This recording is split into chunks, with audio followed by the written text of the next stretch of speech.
January 23rd, 2016, Wikispeed, Linwood, Washington shop. This is a customer suspension. I'm going to go through the demo for this customer to view when they receive their suspension. In this case, it's going to Michael Lulchak in Saskatoon, Canada. This is suspension version 29, specifically requested by Michael Lulchak. Michael, here I'm looking at the right front. I believe we've labeled it for you. Right front on the bottom in marker to let you know this suspension is currently set up. Now these are modules. You could re-bolt them in different shapes to be rear, right rear, left, any of the above. They can swap, but this one is currently bolted together to be right front. We know that because of caster angle. It's leaning backwards. The top of the strut is rear of the bottom of the strut or damper, so that lets us know this is forward. And we know it's the right side, not the left, because this would be reversed on the other side. Now the reason we know it's the front is because we're able to steer it. It doesn't have a tie rod bolted in place holding it in a certain toe angle. Now here's the major bug of suspension version 29, which, knowing this, you still requested. So, oh my gosh, but here's the situation.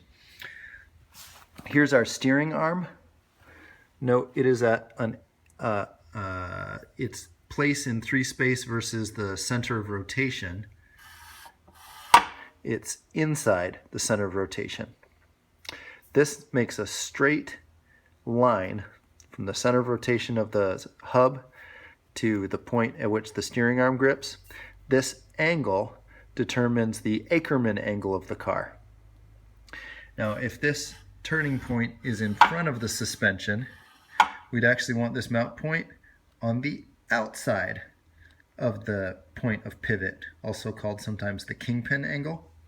And the line between the two of them should intersect the center of the rear axle, or dead center between the rear axle line. Now it doesn't, because this is set up for front steer, so that on the front of the Wikispeed car, the steering rack and tie rod ends can connect. This allows the steering rack to be all the way in front of the car for crash safety, which actually works great, but it gives us reverse Ackerman. Now, if we have independent steering with linear actuators, which is the next step, this doesn't matter at all. But if we have joined a fixed distance between these two steering arms, we have reverse Ackerman. So we need to turn gradually, and we'll scrub the outside wheel. Now, these can be reversed.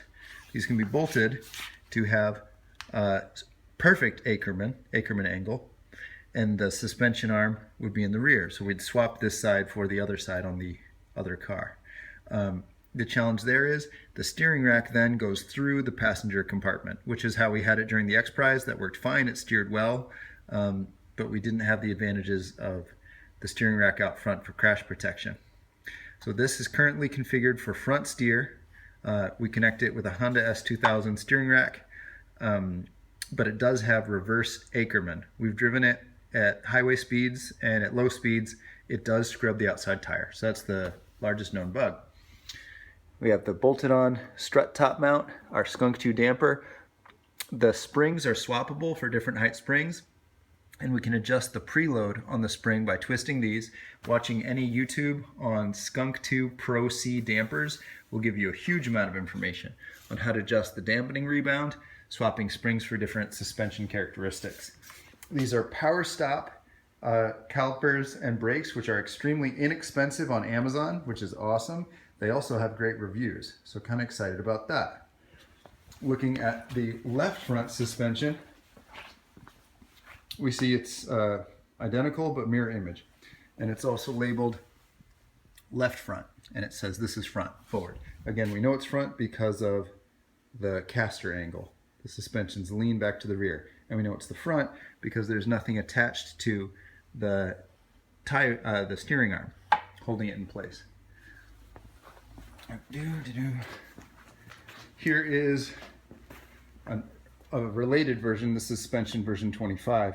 We can see the steering rack out in front for crash safety connected to the tie rod arm. So this suspension is also set up for reverse Ackerman. It does drag the wheel.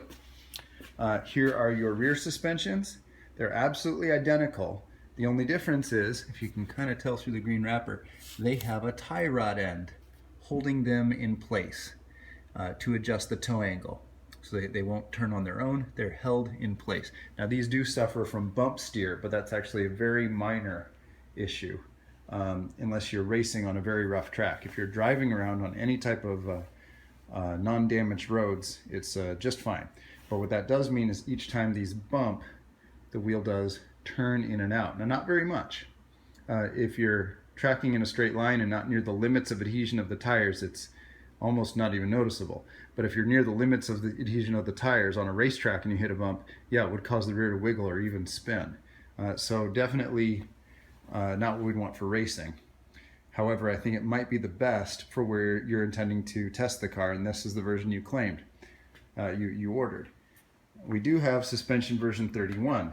Suspension version 31 has no damping at all. There's no springs, there's no dampers. You chose not to order this because you said you're going to be off-road sometimes and on large bumps, and these just absorb vibration. There'll still be a lot of jarring. But what they do is let us choose our own steering arm angle. So we can set this to be whatever we want. And here we have mocked a steering rack just with a straight bar, and we can adjust for any caster or camber angle we like. Now again, when we have independent linear actuators steering the wheels independently, steering arm doesn't matter anymore at all anyway. What else do I need to tell you about your suspension? Well, let's put them through a test. So here we have your suspension. I'm not strong enough to compress this spring.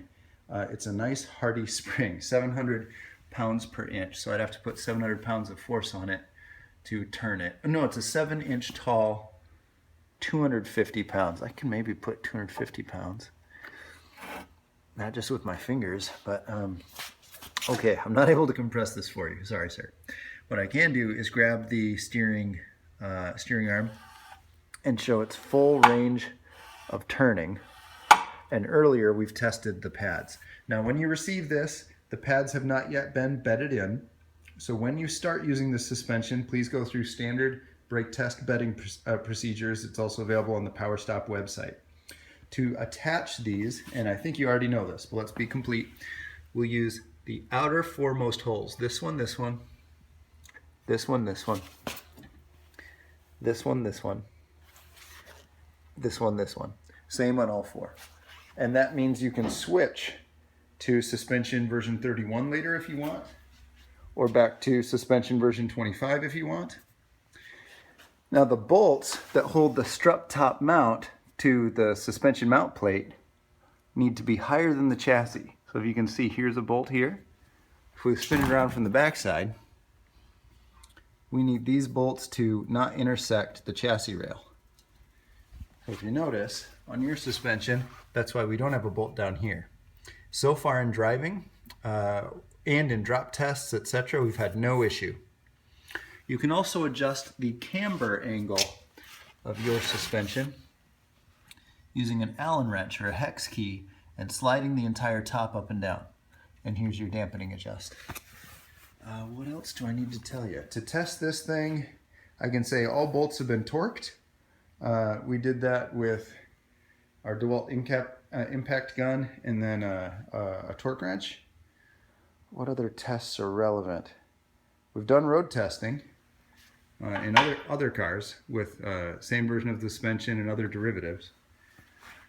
I think we're set. I can't wait to see the demo videos saying you've received yours. Please let us know if there's any questions, concerns, etc. And I believe shipping the 4 of these completes your order.